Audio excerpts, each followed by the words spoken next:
Hello folks, welcome to chapter 16, the monetary system. Other, the definition is exchange one good or service for another. So that's happened a long time ago. That's really hard. For example, if I have apples and I need oranges, I need to find someone to change, right? To change oranges. But what if I find a person that, if such as he has oranges, but he doesn't want apples, but bananas? In that case, I cannot trade my apples with the oranges I want. I have to find another person who has oranges, but also what he or she wants is apples, right? But that's really hard. That requires a double coincidence of want, but that's unlikely occurrence. That two people each have a good, the other wants. So in this way, that's a waste of resources. People spend time searching for others to trade with. In that case, we want to improve our efficiency or save our time to make to make us have an easier time. That's the reason why we need the money.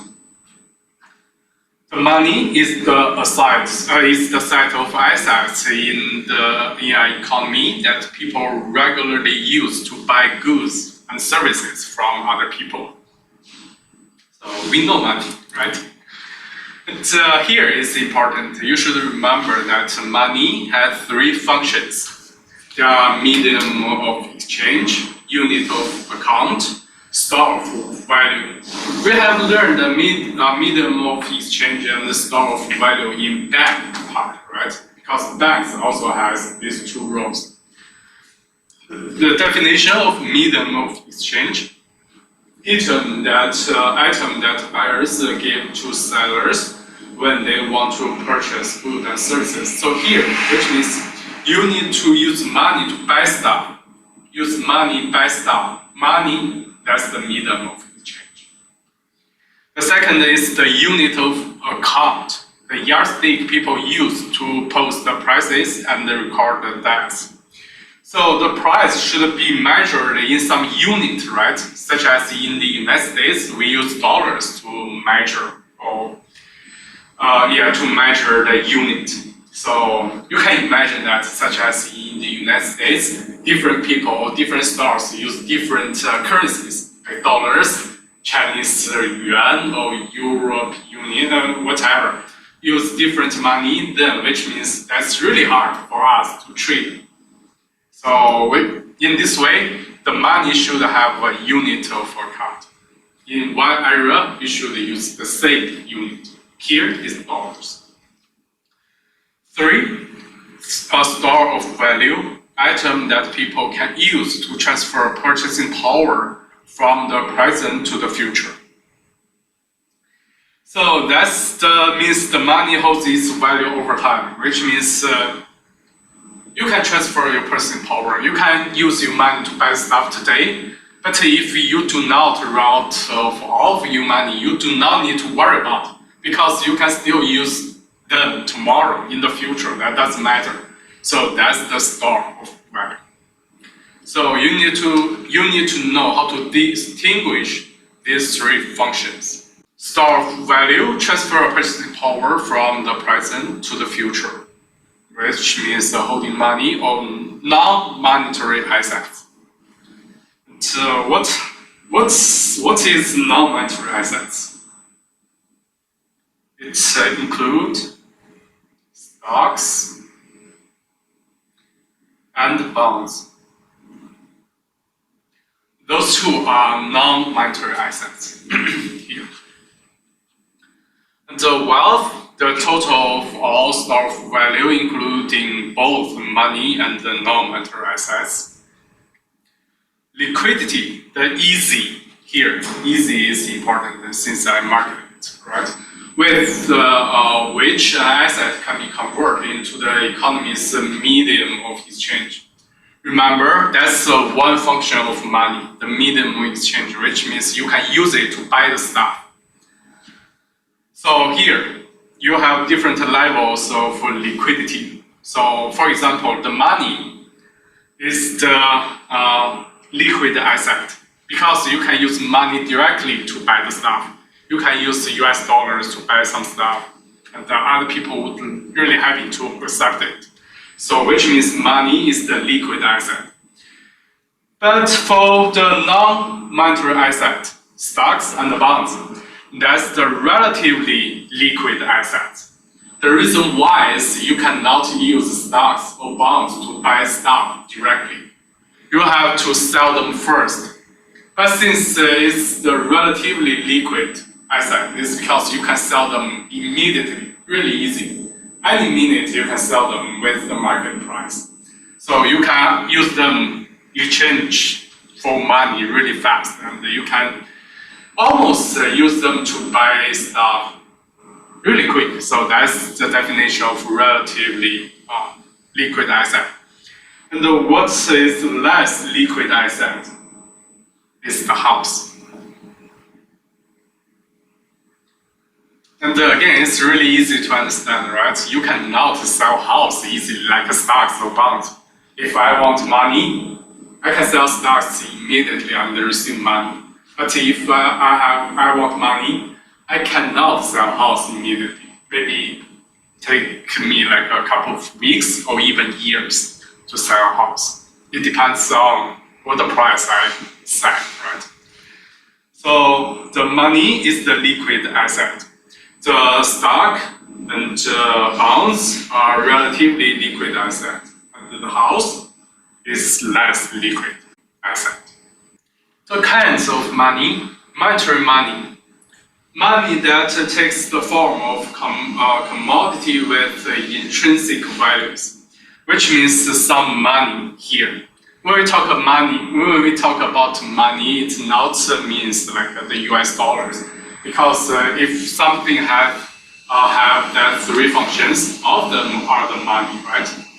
And before we have the US dollars or other currencies, we use gold and some other things as in different areas as money. So the commodity money means it has the intrinsic value. The item would have value even if it were not used as money. So for example, the gold coins or cigarettes in prisoners of war camps. Although I wasn't in this area before, but I have seen lots of movies or TV shows. It shows that in the prison, lots of people use cigarette to trade for what they want. So since cigarette also has its intrinsic value, that's the monetary money. And other than that, since we cannot hold or carry gold all the time, it's heavy, or cigarettes because we are not in the prison. So we need something like light to carry, right? Easier to carry, and use that to buy the stuff we want. And that's the fiat money. The money without an intrinsic value. For the US dollars, that's just a piece of paper. It's almost worth nothing. But people are happy to receive it because the US government said that it has value, or the government's decree. That's the reason why we like US dollars, and that's since it has no value itself, just a piece of paper.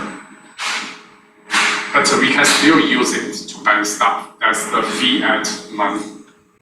If something has no value, but you can still use it to buy stuff, that's fiat money. If something already has value, then that's commodity value.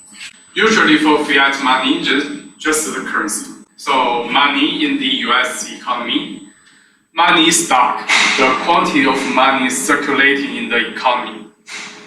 That's usually the total volume of the money held by the public. That's the money stock. So the money stock should include two parts here, the currency and the demand deposit, because this is the total, right?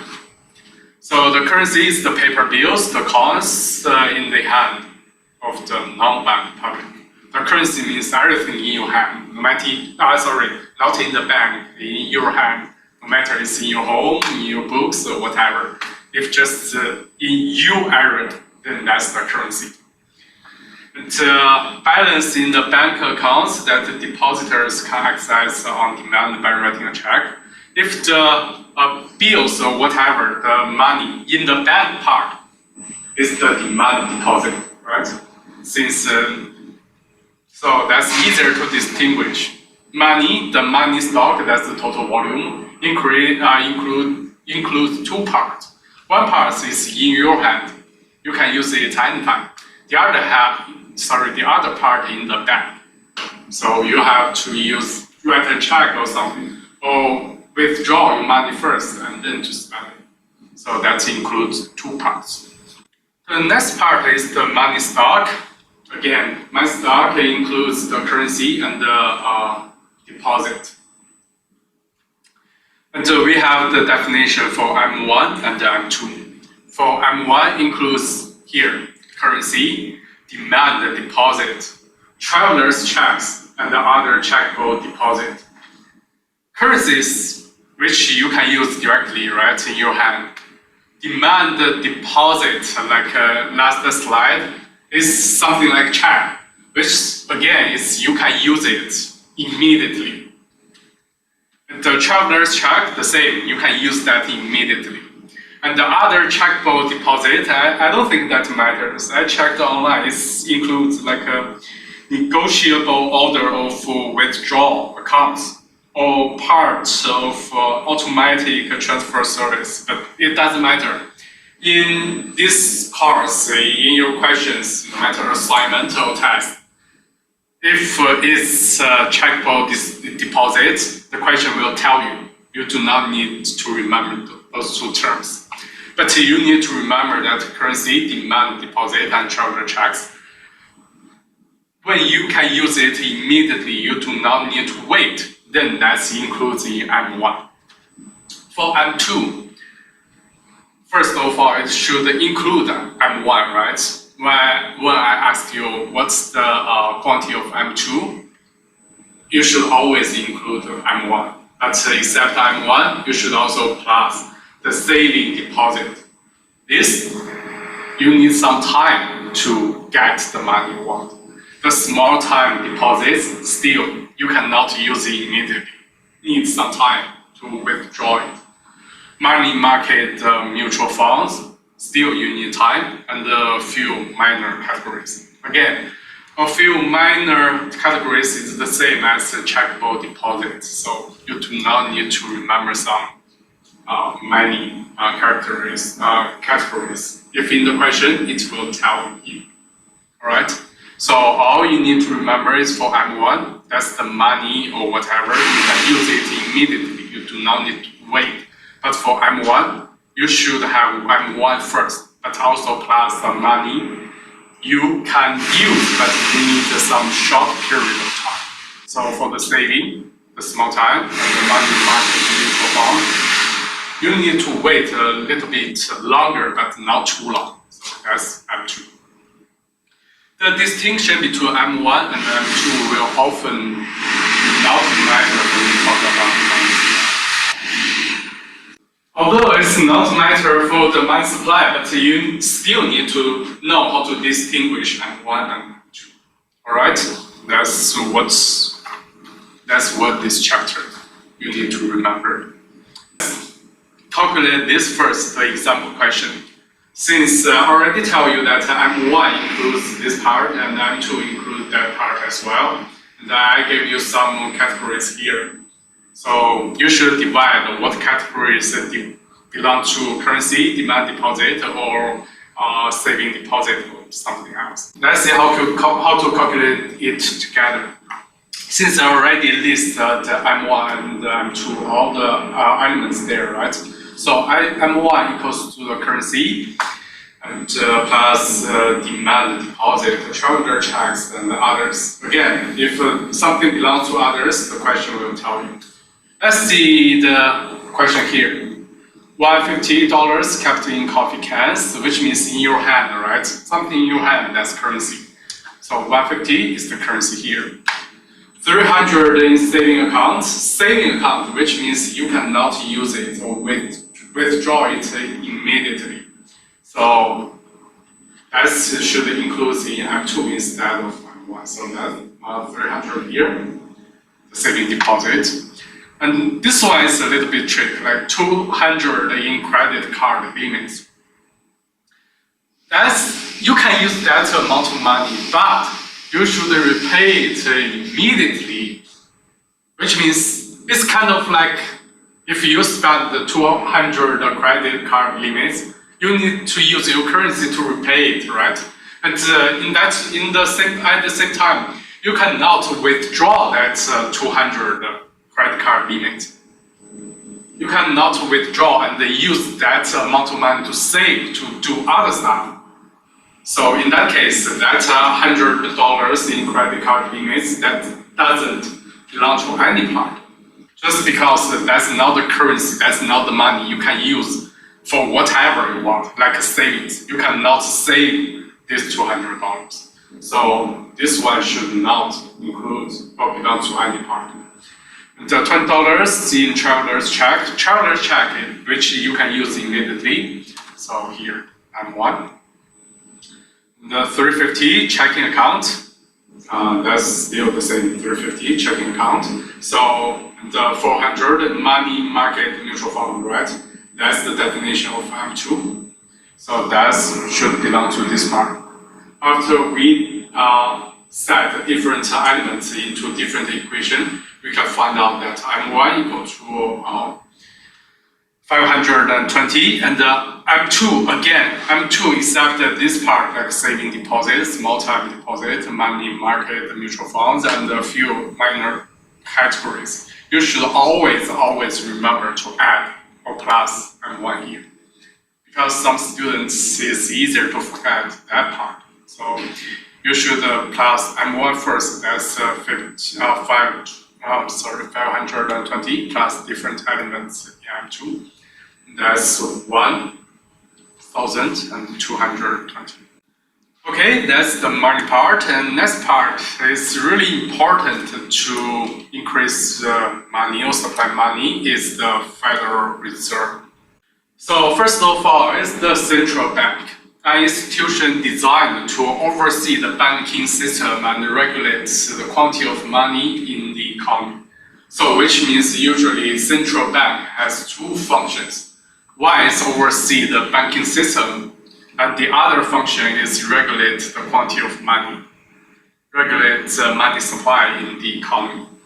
And in the United States, the central bank is the Federal Reserve, or the Fed. The Fed is the central bank of the United States. The Federal Reserve System consists of, just in the United States, it includes the board of governors, usually 7 members, 14 years terms. The headquarters located in Washington, D.C. And Jerome Powell is the chair of Fed at this moment. So that's the members, 7 members are important members for board of governors and they located in D.C. Except this board of governors or these 7 members, it also includes 12 regional Federal Reserve banks located in major cities around the US. You do not need to remember those 12 region those 12 areas like that. But you should remember one of them, and the most important of them is in New York. So in this part, you need to remember that for the US Federal Reserve System or central bank, it includes the board of governors and also 12 regional Federal Reserve banks. The Fed's job regulate banks and ensure the health of banking system. Remember, the central bank has two roles. The first is overseeing all the banking system, and the other is control the money supply. So the first one is regulate the banking system. What it usually do monitors each bank's financial conditions, which means they are going to the central bank or the Fed is going to collect the different banks' data to analysis the different situation here. So that's the definition of monitor each bank's financial condition. And facilitates bank transactions, clearing checks, which means borrow money from banks or lend their money from banks or sell bonds and whatever. And we are going to see more details in a couple of other slides, or in the later slides here. And it's a bank's bank make loans to bank lenders of last resort. So this one is important. The Fed is the bank's bank. So if banks need money, usually they can borrow money from the Fed.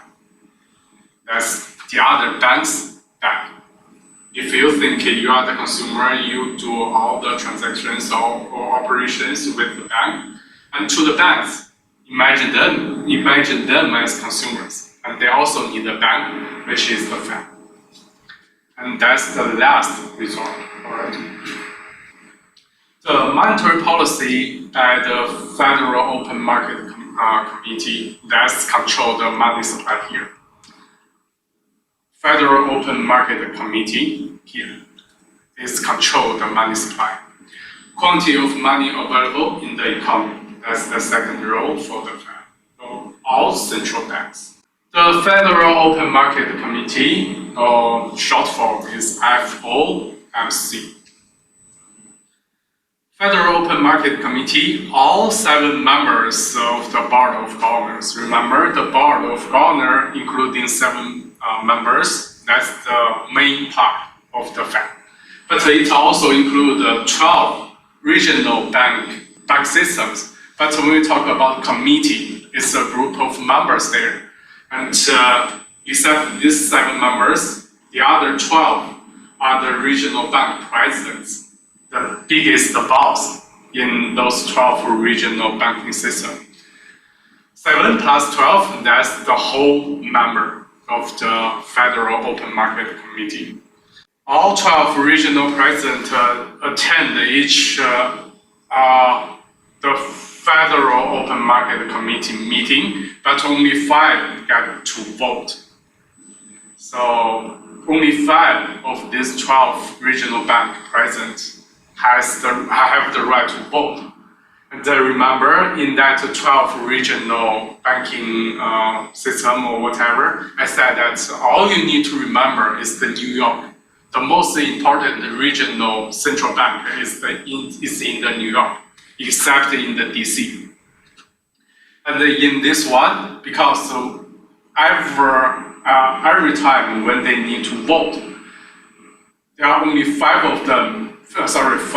of these 12 regional bank presidents plus these 7 members have the right to vote, which means each time 12 people have the right to vote. And these 7 members will always have the right to vote.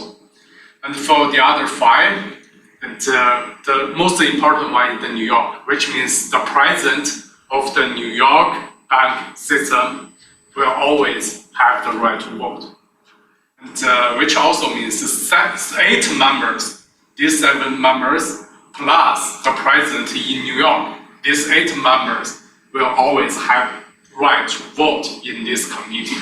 And the other 4 presidents will rotate according to different situation or different region, the other 11.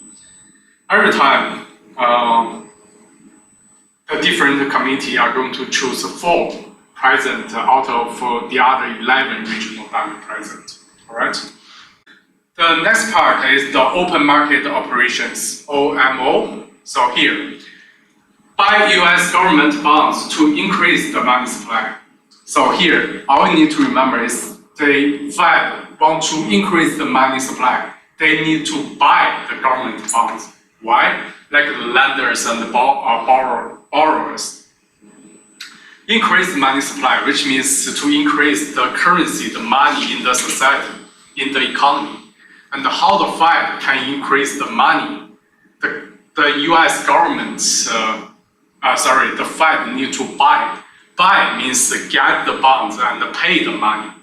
If the Fed pay the money to the banks, which means more money in the banks, and that will increase the money supply. And the opposite is the sell US government bond to decrease the money supply. Sell the bonds means I'm going to give the bank the bond, but collect the money or receive the money from the banking system. If fewer money in the banking system, that will decrease the money supply. Right? So these two are important. Buy the US bond means increase the money supply. Sell the US bonds means decrease the money supply. Bank reserves. This is an important term here. That's the fractional reserve banking system, which means banks keep a fraction of deposit as reserves, and they use the rest to make loans. The Fed established the reserve requirement regulation on the minimum amount of reserve. What the Fed has the right is to set the minimum amount of reserve the bank should have against the deposits. Banks may hold more than this minimum, such as if the Fed tells the bank you have to have the minimum amount of reserve as 10%. The banks have to reserve like 10% of all the deposit at least. But if the bank cannot find enough borrowers or people, companies who want money, of course the bank can reserve more than 10% its deposit. But the minimum amount of reserve, that's the bank reserves or the regulation from the Fed. The reserve ratio, how to calculate that, is equals to the fraction of deposit that banks hold as reserve, or it equals to the total reserves as the percentage of the total deposit. Usually we use the second one. If we know the reserves, the total reserves and total deposit, divided them, that's the reserve ratio. The T account, a simplified accounting statement that shows a bank's assets and liabilities. So, for example, this is a T account. Why? Because this looks like a T, right? The left part is the assets, and the right-hand side is the liabilities. In this simple T account, the liabilities only include the deposit, which means for banks it's easier to understand. The money they have is the savers. Savers are going to save their money in the bank, and that's the deposit money in the bank.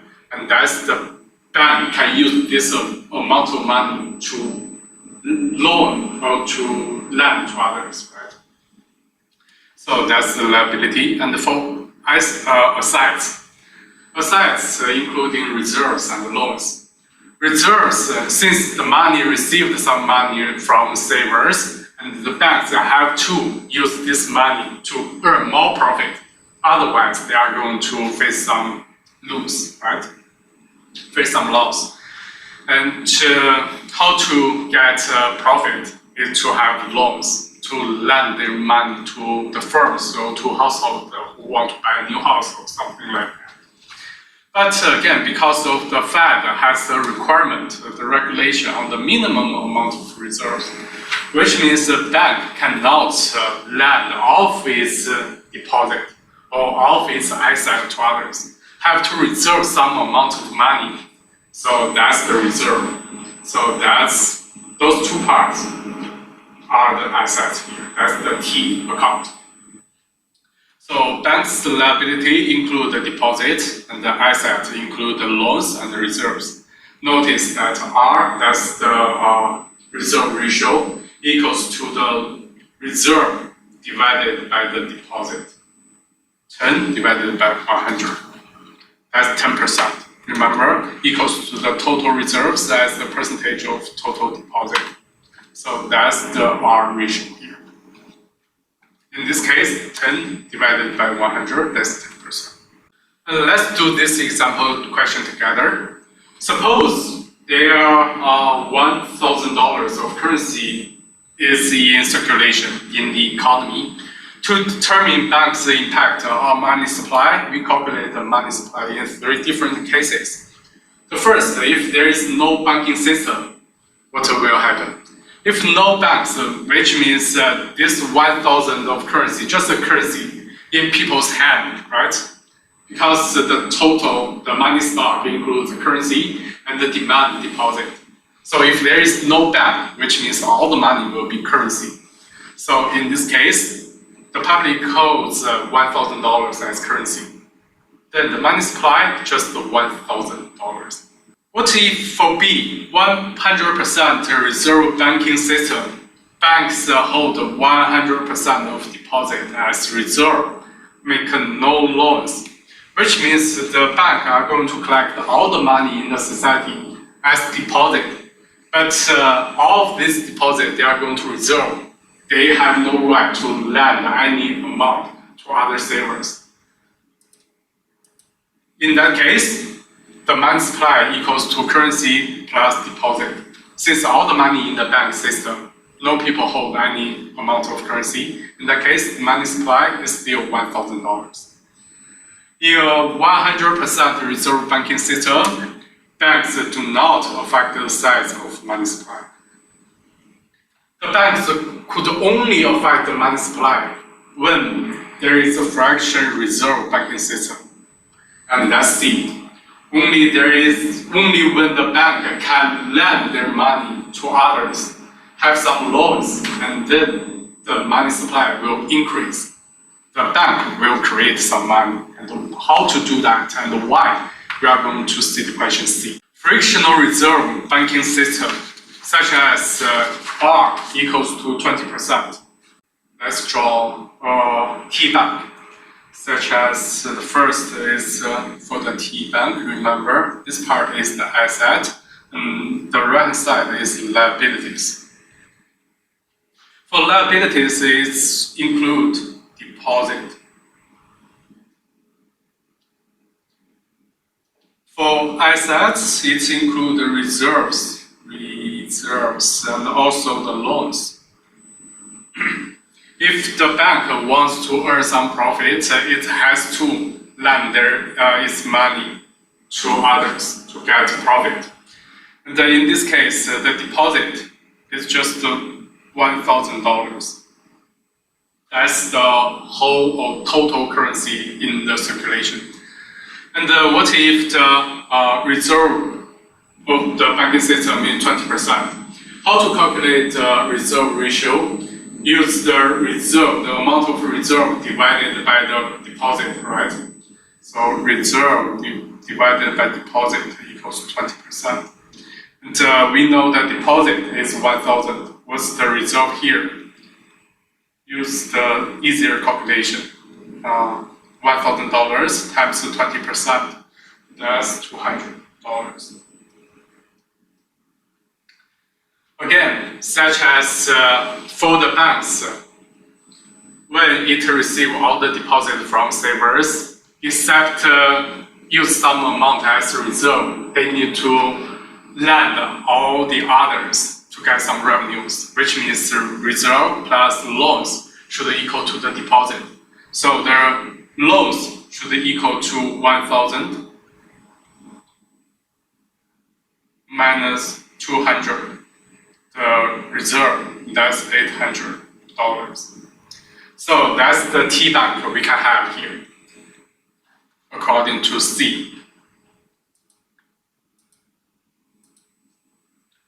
So when our reserve ratio equals 20%. The bank's loan, all but 20% of deposit, because that's the Fed regulation. That's the minimum amount you need to reserve. So except that the maximum amount this bank could have used as loans is $800. So depositors have 1,000 deposit, and Isabel, such as the borrower, can borrow that $100 from this bank and they use that in currency, right? If I want to borrow money from the bank, I can get that 800 currency US dollar directly from bank, and I can carry that $800 anywhere I want, and then I can use that $800 in any way I want, right? So in this case, money supply equals the currency plus the deposit. Remember, that's the money stock, the total amount. But in this case, let's see, the deposit is still $5,000. That's the total supply of currency as initial. But when the banks could use some amount of this deposit as loans, that will create some currencies, such as Isabella here in this question, can borrow $800 from the bank and carry that amount of money in her hand, no matter save that in her home and to buy some stuff, no matter at whatever. That's the currency in Isabella's hand, right? So that's $800 belongs to currency here. So which means the total money supply equals to 1,800. The money supply increased if the bank lends some money. So in that way, banks is going to create some money.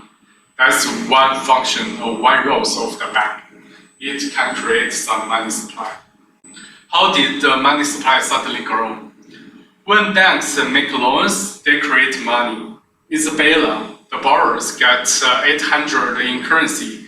That's an asset counted in the money supply. And also 800 in new debts, that's the loan, right? Because Isabella borrowed money from the bank, and that's also the debt to the bank. That's a liability that doesn't have any offsetting effect on the money supply. So that's a fraction reserve banking system create money, but not wealth. Because the total wealth doesn't change. Isabella borrowed $800, but still she has $800 as debt. So the total wealth doesn't change. But the money supply increased because the deposit doesn't change, but currencies increase because Isabella has $800 in her hand. So the total money supply increased. And in this part, what's the difference between this $800 and the first example question, the credit card limits? The difference is for this 800, the Isabella can carry it anywhere she wants. It doesn't matter. She can use it any way she wants. She can save this $800 in another bank, right? But for the credit card limit, you cannot use it for whatever you want. At least you cannot save it in another bank. So that's the difference. The loss is currency, but the credit card limit is not currency. So keep going. Fractional reserve banking system. So that's the initial part right here. This is the initial. In the society, we had 1,000 before, and for the first bank, that's the first bank. The first bank saved 20% because that's the regulation from the Fed, and that bank has the right to lend 800 to Isabella. So let's clear this part. And for Isabella has $800 right now, and he has all the right to deal with that $800. Think such as if Isabella deposited this $800 at the second national bank. So the T account for the second national bank would be like this. that's the deposit, $800 from Isabella, right? Isabella is going to save this $800 in this bank. But if this second bank doesn't lend any amount of money out, then all the deposit will be the reserve. In this case, the reserve for this bank will be $800. So asset equals to liabilities. But if there is still 20% reserve rate for the second national bank, for the bank, it has the incentive to lend money outside to get a higher interest rate to repay Isabella in this case, right? So it will try its best to loan all but 20% of the deposit to Carol. And the T count will change to this. So that's the total liabilities. Since the minimum amount of reserve ratio is 20%, then the reserve, the minimum reserve would be 800 times 20%, which 160. And how to calculate the loans? Use the deposits and minus the reserve, which equal to 640. And that's that's the T account for the second national bank. Again, this if Carol borrowed this amount of money, that's the new currency the Carol could carry with him or in his hand and can deal with this amount of money for whatever he wants, right? So the currency increased again and the money supply increased. Keep going. For Karen, carried with that $640 to deal with it as whatever he wants. And he can also save this amount of money in a third national bank. So that's the same logic. For the third national bank, that's the deposit from the carrier. And if didn't loan or doesn't lend any money to others, then the reserves will equal to the liability. The same. What if that bank deposit accept the 20% of reserve and deposit the others to Daniel, and the new T account will change to this amount. That 20% equal to deposit times 20, that's the reserves, and the loans equals to deposit minus the reserves, that's the loans. So the new currency increased by $512 from the third national bank, and the money supply increased again. All in all, the frictional reserve banking system, the process continues and the money is created with each new loan. So that's the first original deposit, and the picture I drawn here before. That's the first bank lending, and the total deposit would be $1,000. And for the first bank lending, that's the loans for the first bank, 800. That's the new currencies the first bank creates. And for the second bank, from the Isabella, the new currency for the second bank create 640. And the third bank is 512. And the same process could continue, right? And total amount supply plus all of this together will be 5,000. The why 5,000? Let's review something called geometric progression.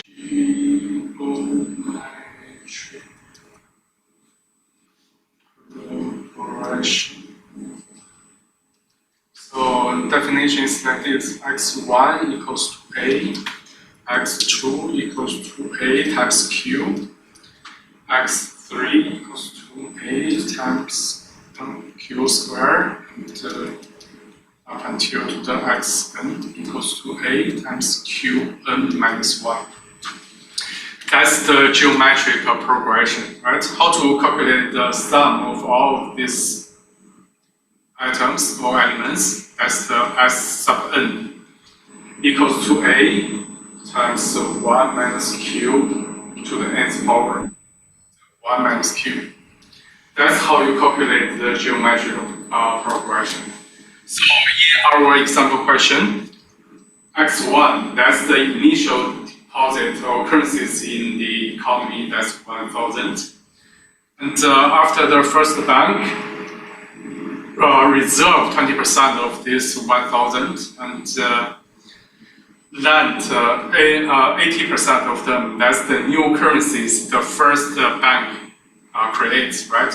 So equal to 1,000 times 0.8. That's the amount of money the first bank can loan. And what about F3? 1,000 times 0.8 square. That's the second banks creates money. And for the nth bank, equals to 1,000 times 0.8 and minus 1. How to calculate the sum of them? Sn equal to 1,000. Just plug in all the numbers here. Times 1 minus 0. To the nth power 1 minus 0.8 equals to 1,000 times. Here, if n is big enough, which means 0.8 to the nth power is close to 0, right? If n is big enough. So the numerator equals to n, the denominator equals to 2.5, 0.2. And that's 1,000 times 5, that's $5,000. That's the geometrical progression. Remember? If you remember this, then that's how we get the result. If we sum all of these numbers together, plus dot, dot, dot, and the total result will be $5,000. And then in this example, 1,000 of reserve generates 5,000 of money. So that's 1,000 initial and times 1 over 0.2, right? What we got last time in the white box equal to 5 times 1,000. So this 0.2, that's the ratio, that's the reserve ratio, 20%. That's the money multiplier here. It's 1 over R. That's what we calculate here, 1 over R. And this 5 is the money multiplier. So money multiplier equals to 1 over R, amount of money the banking system generates with each dollar of reserve. In that example question, the total currency initial was 1,000. So that should be each dollar of reserves, and also should times the money multiplier, which equals to 1 over R. That's the reserve ratio, equals to 5 in the example question. So it's the reciprocal of the reserve ratio. Which means the higher reserve ratio, the higher R, and then the smaller money multiplier. If R is big, then 1 over R is smaller because of less of each deposit banks loan out. Let's see this question together. Think about the example we learned before, such as there are different banks. For the first bank, and that person, saved $50 in that bank. So that with that $50, the bank have to reserve 10% of this 50, right? 10% means $5. That's for reserve. And for the other 45, that bank has the right to loan it.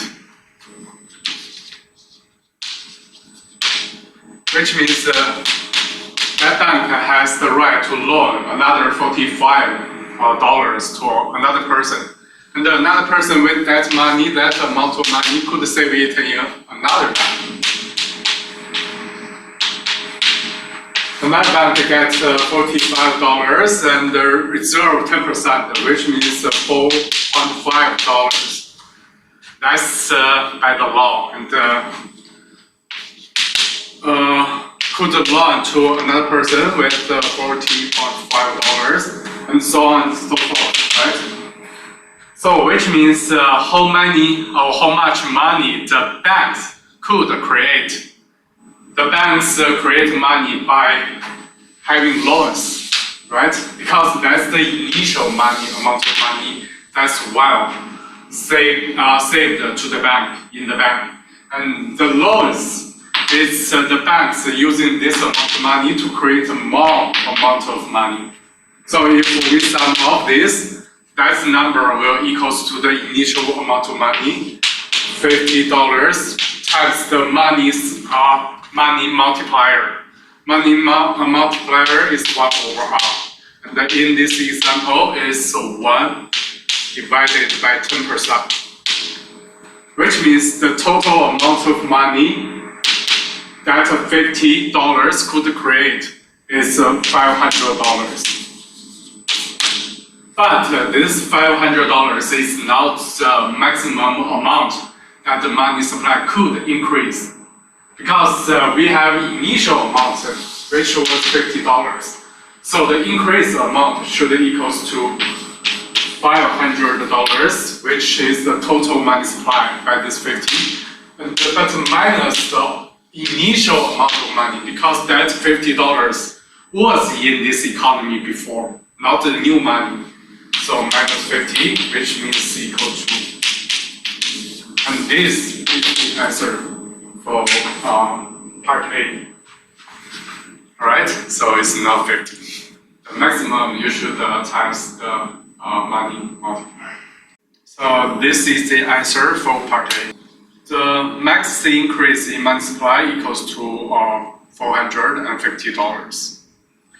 Then how about B? And again, since I asked increase, you should minus 50 here.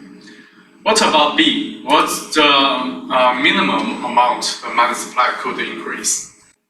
Because the bank's reserve is decided by the law. That's the minimum amount reserves the banks should have. But banks have the right to reserve more than that amount, right? So in that case, what's the minimum amount of money supply could increase here? In this part, the answer should equal to 0. Well, if the Chase Bank makes no loan from his deposit, which means for the first bank, if he saves $1,500 in that bank, but that bank doesn't reserve only 10%, but reserve all of them in the bank. That doesn't loan any part of it outside. So which means you have no other side. No loss, no other bank, no third bank, and so on and so forth. So which means all the existing $50 just in the bank's deposit. In that case, no more money created by the banks because no this part. And in that case, the new money supply, the total money supply is still $50. But it's changed from currency. Currency means the money in a person's hand, right?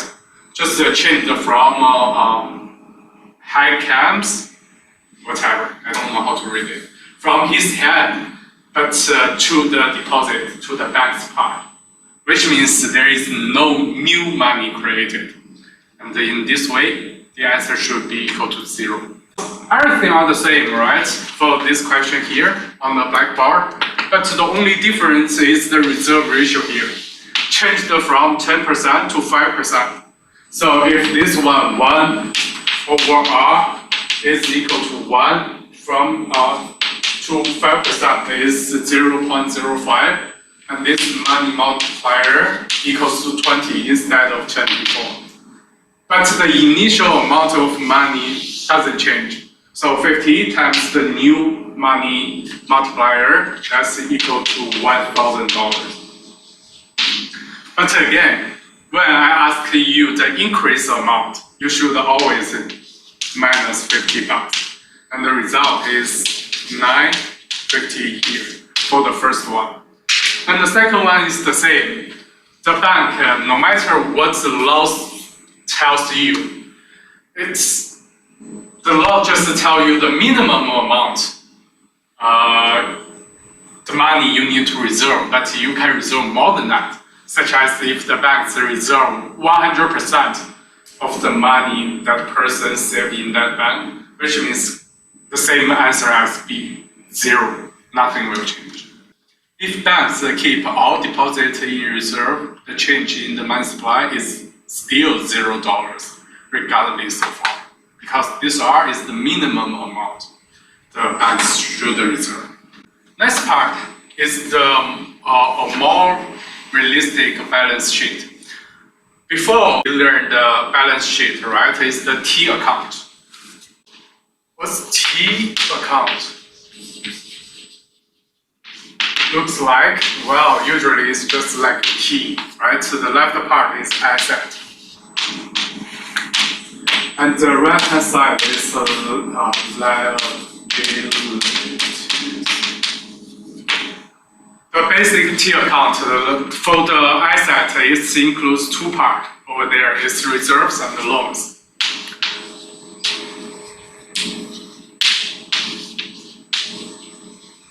For the liabilities, for the basic T account, just deposit.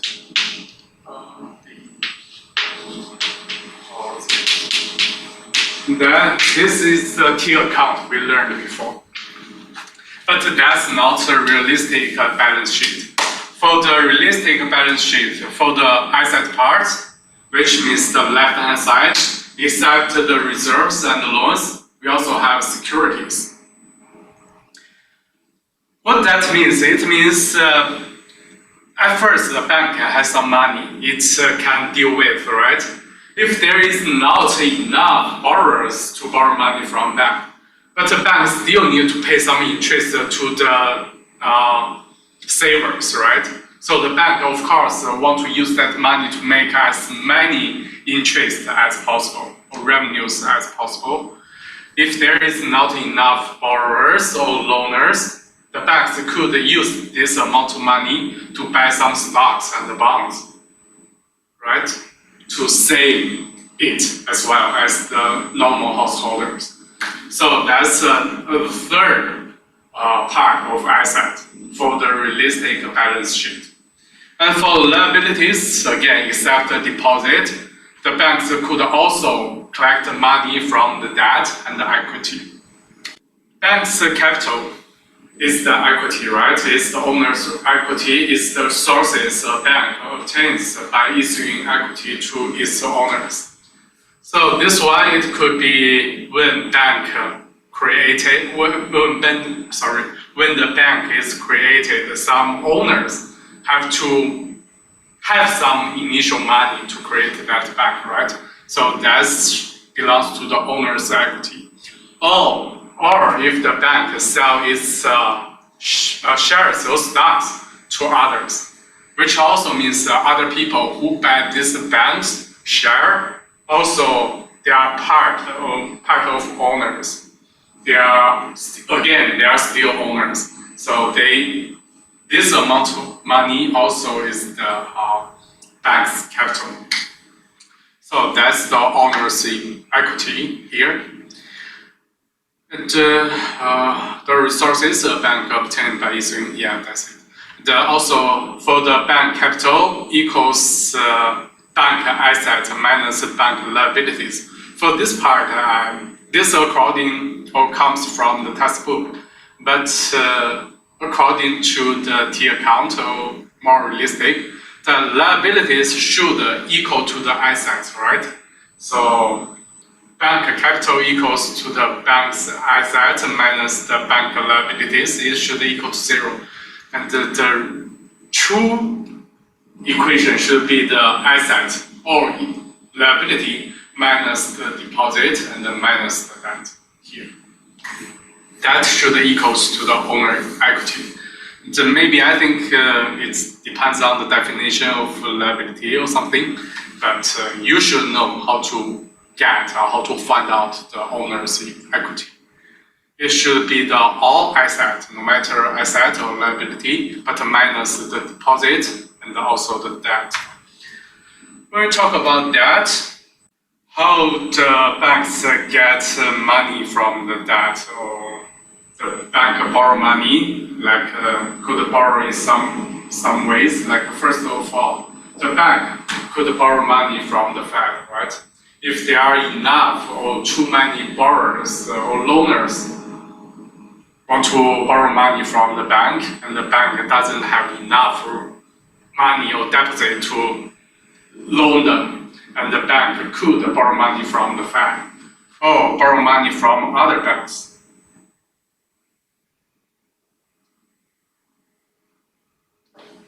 If Bank 2 doesn't have enough borrowers, but Bank 1 have enough borrowers, then Bank 1 could borrow money from Bank 2. That's another type of debt. And the third one is bank could issue some bonds, right? The bonds is the debt equity, so debt finance. So there are three ways for the bank to get the debt part. And the last definition is the leverage, the use of borrowed funds to supplement existing funds for investment purpose.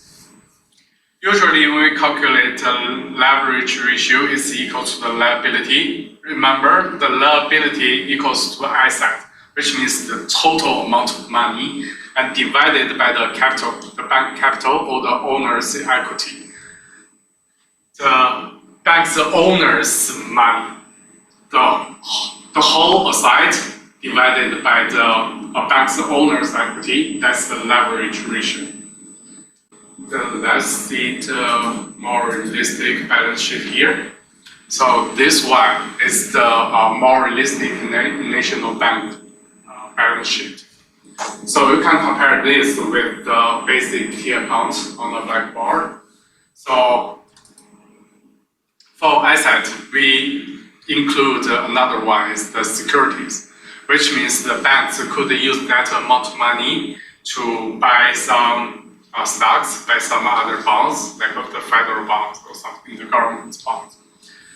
The liability is that the deposit, the money from the savers. Also, the banks could borrow some money from the Fed, from the other banks, or by issuing the bonds, its own bank's bonds. And also includes the capital, which means the owner's money. If the owners want to create a bank, of course, they need to collect some money first, and that's the capital here. In this sheet, which means the leverage ratio equals to the liability, right? The whole money this bank could deal with, that $2,000. For no matter if you use asset or use the liability, for asset, you add these three numbers together, that's equal to $2,000. And if you use the liability, again, add these three numbers, they should equal to each other, right? So that's the numerator, and divided by the capital is here. That's how you calculate the leverage ratio. In this case, the leverage ratio equals to 20. Which means for every $20 in asset here, the total asset is $2,000, but for every $20, $1 from the bank owners, that's the leverage ratio, right? $1 from the capital. And the other $19 borrowed, or no matter, but this amount of money doesn't belong to the bank, or doesn't belong to the owner. Belong to the savers, belongs to the investors or whatever. So that's how we use the leverage ratio. If leverage ratio equals to 20, then only one of them from the bank's owners, and the others are borrowed money. All right? From the last slide, we know that the leverage ratio was 20, and If the bank asset appreciate by 5%, bank's asset appreciate by 5%, that means the total interest revenue the bank could have, right, with all the money that bank could deal with. And if that increased by 5%, which means the total amount of money this bank could deal with, and increased by 5%, the new amount is $2,100. That's the definition of bank's asset, because asset is 2,000 here, right? It's not just 100. It's the total amount of money the bank could appreciate by 5%, and that's the new amount. In that case, the bank capital increased from 100 to 200 because the interest or the new revenue the bank could have according to its own operation, that's new benefit will attribute to the bank's capital should belong to the bank's owners, right? Because remember, for the deposit, the bank is going to pay the savers the same amount or the fixed amount of interest rate. No matter the revenue or profit is higher or lower, the interest rate is fixed. And also from the debt, no matter from the Fed, from other banks, or from the bonds, the interest rate is also fixed. Fixed interest rate. Which means, again, no matter the revenue or benefit is higher or lower, the amount of money the bank is going to pay back to this part will be the fixed. And in that case, if asset appreciate and that part is going to belong to this part, the owner's asset will going to increase or decrease. So if there is appreciation from 2,000 to 2,100, then the bank's capital increased from 100 to 200 because the net increase is just $100, right? That's the net benefit. So the capital increased from 100 to 200. But if the bank asset decreased by 5% with $2,000 times 1 minus 1, that's equal to 1,900. Again, since the bank are going to pay the same amount, the fixed amount to this two part, and all the minus part, the net benefit, will attribute to the capital part. So in this one, if the total asset decreased by 100, and that means the capital will decrease by 100. So the bank capital falls from 100 to 0. If bank assets decrease more than 5%, which means if the decrease more than this amount, which means the amount of money decreased higher than $100, right? It's higher than $100. The bank capital is negative.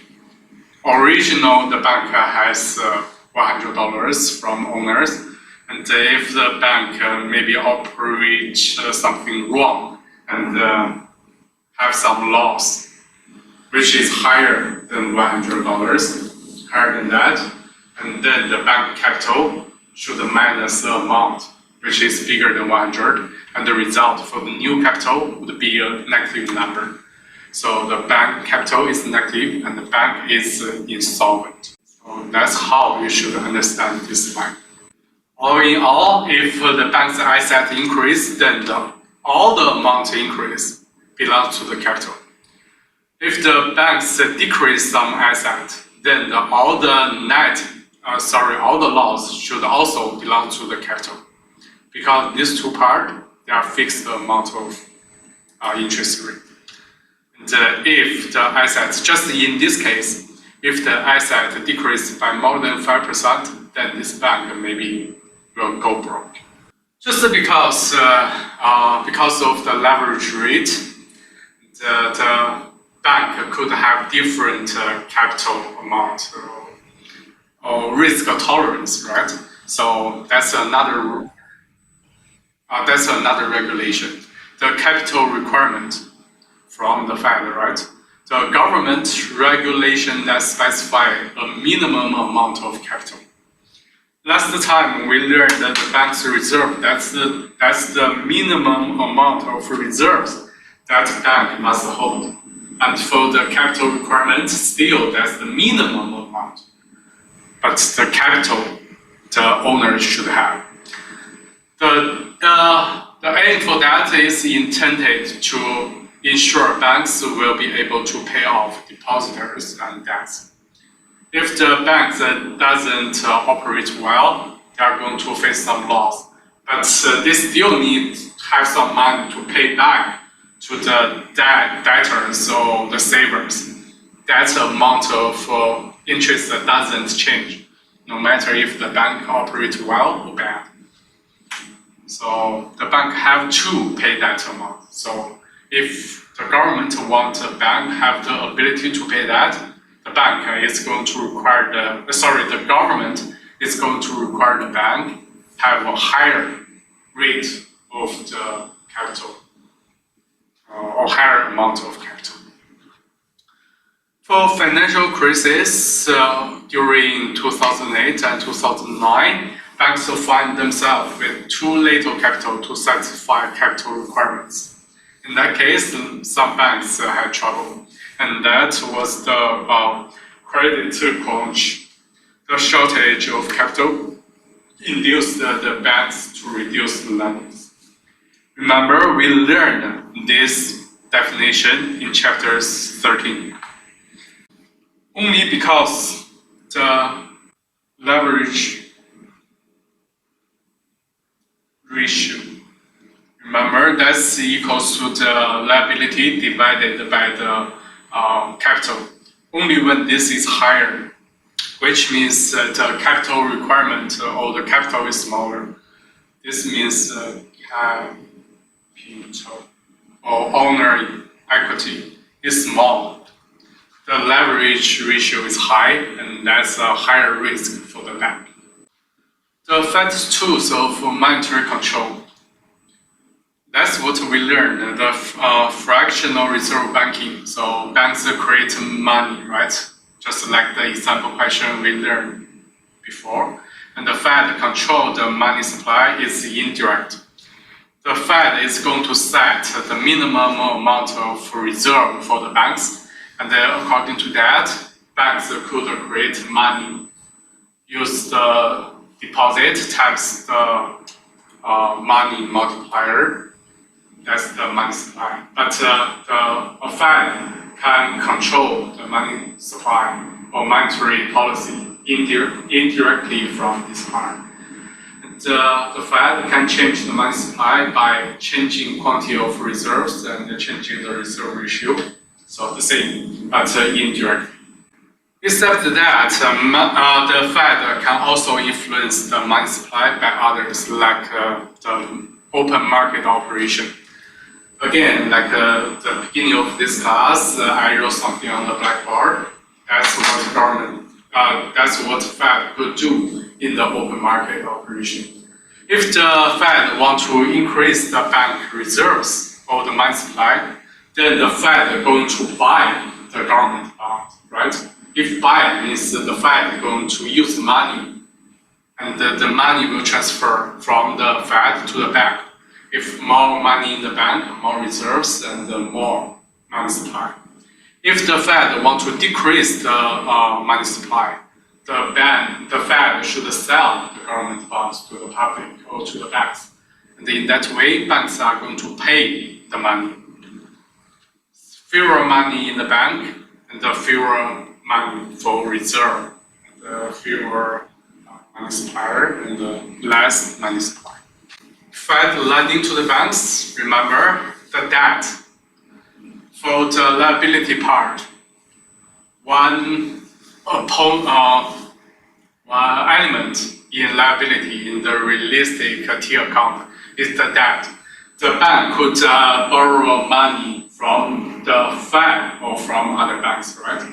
If the banks want to borrow money from the Fed, and that interest rate is called the discount rate. which is paying an interest rate called the discount rate. You should remember this. We talk about discount rate. It should be the money the bank borrow from the Fed, and that interest rate is the discount rate. Increase reserves in the banking system and increasing the money supply. If the Fed lower the discount rate, if the discount rate is lower, which means the interest rate for the banks is lower, in that way the banks have more incentive to borrow money because the cost is cheaper for the banks, right? Encourage banks to borrow more and increasing the quantity of reserves and the money supply. That's how the Fed influence the money supply directly, because they can set the Fed's the discount rate directly, and that will influence the bank's action or activity. Term auction facility. Fed sets the quantity of reserves it will loan, then banks bid against each other for these loans. In this slide, what you need to remember is the discount rate. Is the interest rate banks borrow from the Fed. Fed helps financial institutions in trouble. The Fed lends to bank, not only control the money supply, but also help financial institutions when they are in trouble, like what happens in the financial crisis in 2008 and 2009. Sharp rise in the mortgage defaults and many financial institutions holding those mortgages run into trouble. In that way, the Fed try to save some banks, not to let the economy decrease so badly. So the Fed provides many billions of dollars in loans to financial institutions. So the Fed lended lots of money to the banks during that time to save the banks. Okay, next one. How the Fed influences the reserve ratio. The Fed sets reserve requirements. Regulation on the minimum amount, remember, still the minimum. And reducing reserve requirements would lower the reserve ratio because the money multiplier and the reserve ratio are reciprocal, which means the lower reserve ratio, the higher money multiplier. If the money multiplier is higher, the money supply equals to the deposit times the money multiplier. And then the money supply will increase. Paying interest on reserves since 2008, and before that, for the reserves in the Fed wouldn't pay any interest to the banks. But after 2008, the Fed is going to pay some interest rate to the banks for their reserves.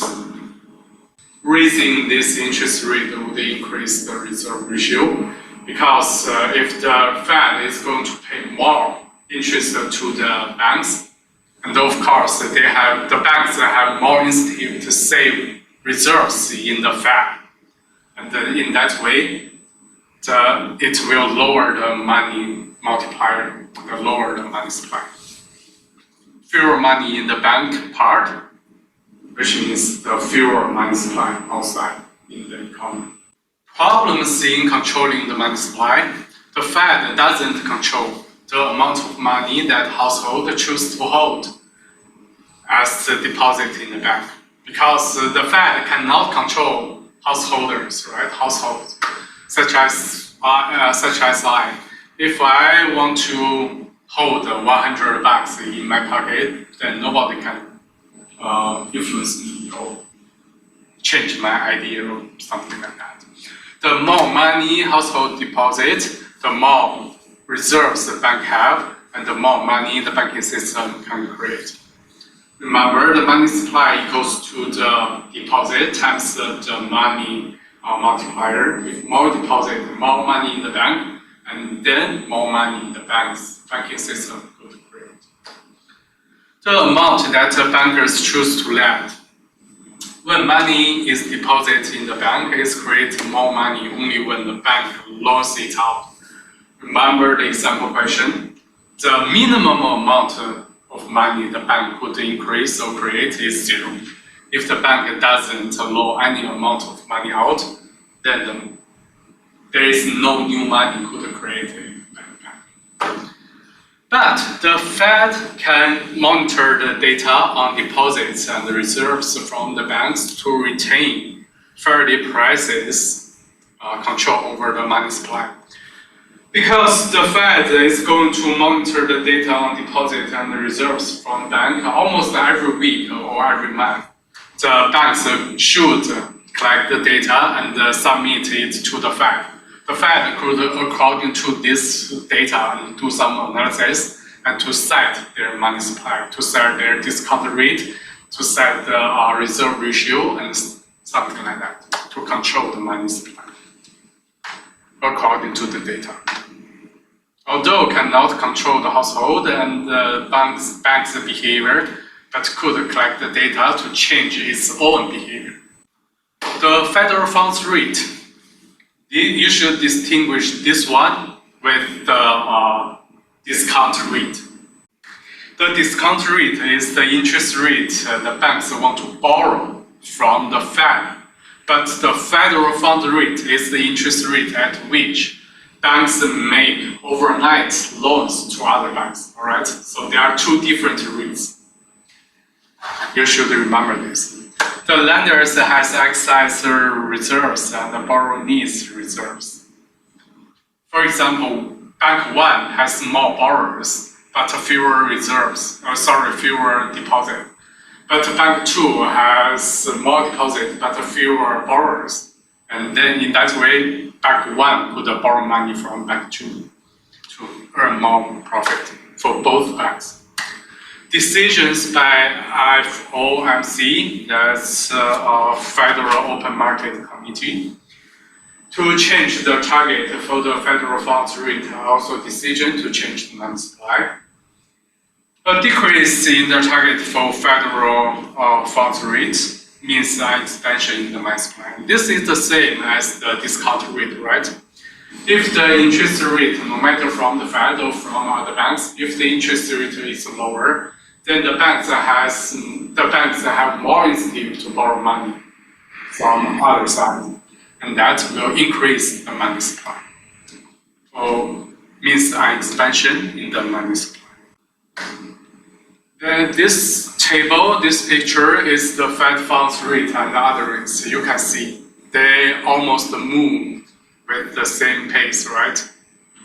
So which means the Fed's regulation on the federal funds rate will influence the other rates here because they move almost at the same pace.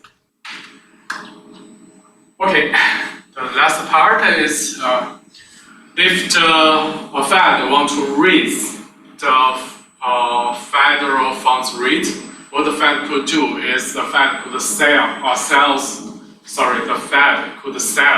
the government bond in the open market operations.